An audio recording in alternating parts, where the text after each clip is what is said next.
Hello, my friends. Today we'll start with the fact that strikes on oil refineries are seriously weakening Russia. Just a day ago, Crimean authorities were saying the situation in Crimea would improve in 1 or 2 weeks and were given 30 liters of fuel per person. Today, the situation has improved and now they are given only 20 liters per person. Dear Crimeans, yes, yesterday we had a meeting with the Minister of Fuel and Energy of the Russian Federation, Sergei Evgenyevich.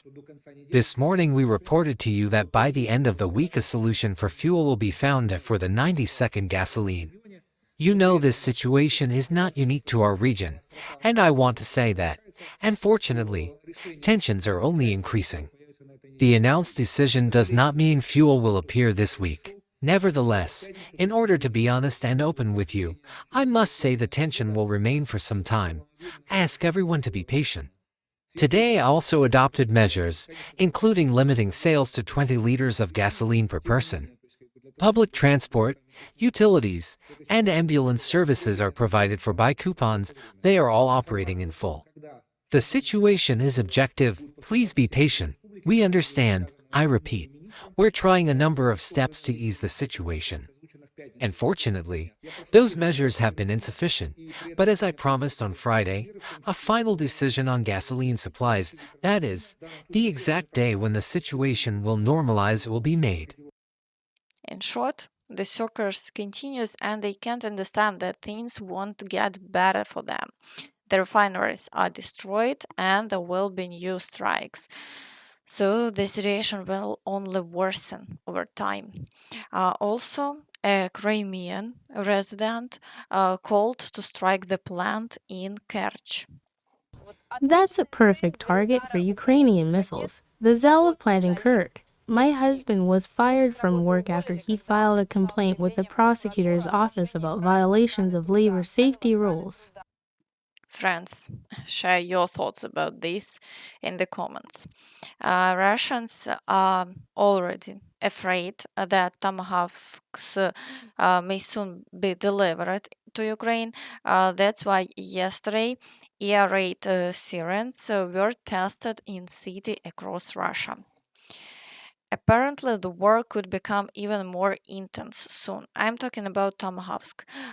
It's no coincidence that practice alerts were held today in Russian cities. Everyone should know where the nearest bomb shelter is. In short, the Russians fought themselves into this and are now looking for bomb shelters. At the same time, the Russians have decided that if they can't capture Ukrainian territory, they will destroy it. And border regions are said to be in great danger. Russia will destroy all Ukrainian infrastructure 30-60 kilometers from the border to make this territorial uninhabitable, a military source called Flash said. We are talking about destroying telecommunications, energy systems, logistics, and the gas sector. If the war on the main fronts stops, the war on the rear fronts will continue. These rear fronts are fought mainly with drones, missiles, MLRS, and guided munitions. If nothing is done, these rear fronts will deepen. Footage shows Russian forces destroying our infrastructure along the border. It's also reported that last night Russians launched new strikes on Dnipro, and in some parts of the city the power went out. In addition, there were strikes on the Chornobyl nuclear power plant. At the Chornobyl nuclear power plant, due to Russian shelling, a blackout occurred, Ukraine's Minister of Energy reported. Because of Russian attacks on the city of Slavutych's energy infrastructure, the new safe confinement, which isolates the destroyed fourth reactor and prevents radioactive material from leaking into the environment, was left without power. And the blackout at Chernobyl lasted for more than 3 hours. It was a targeted strike using over 20 drones. Russia is deliberately creating the threat of radiation incidents, President Zelensky said. And so the war continues. Now let's move to the frontline situation, starting with the Dobropillia direction. Late last night, reports began to appear that the Ukrainian forces advanced again in the Dobropillia sector and achieved some successes. Defense forces cleared Nove Shahove and pushed the Russians back near Nikhanorivka and Zoloty Kolodys in the Dobropillia direction. However, along the front line, there have been no major changes yet, and the Russians continue the assaults on Nikhanorivka and Volodymyrivka. At the same time, Ukrainian fighters confirm that the Russians have retaken some positions. The Russians regained control of the area west and northwest of Pankivka. What was recently in our hands has now been recovered by the Russians. From this side, they are trying to bend the front. Their main goal is to approach the strong point from the west and push us through a narrow corridor, putting pressure on us and opening their own path to the southern part of Pankivka. In other words, it's not just a tactical move to seize a spot, but to split the line and force us into positional battles on unfavorable ground. That's my take. The settlement of Novotoretsk, specifically the center, remains in the gray zone. Fighting hasn't stopped. The situation is fluid. This means both sides are engaging in direct clashes, with positions shifting both day and night.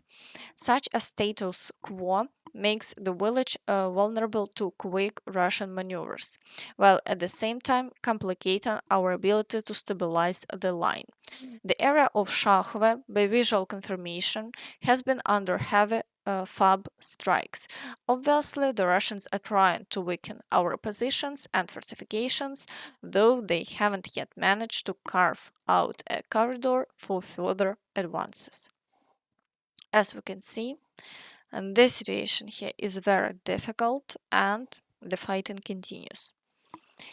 In the Pokrovsk direction, the Russians continue the assaults near the town of Rodinske, storming Krasny Lyman and Novoekonomichne, trying to break through around Myrolюбivka, the village of Prominy and Lysivka.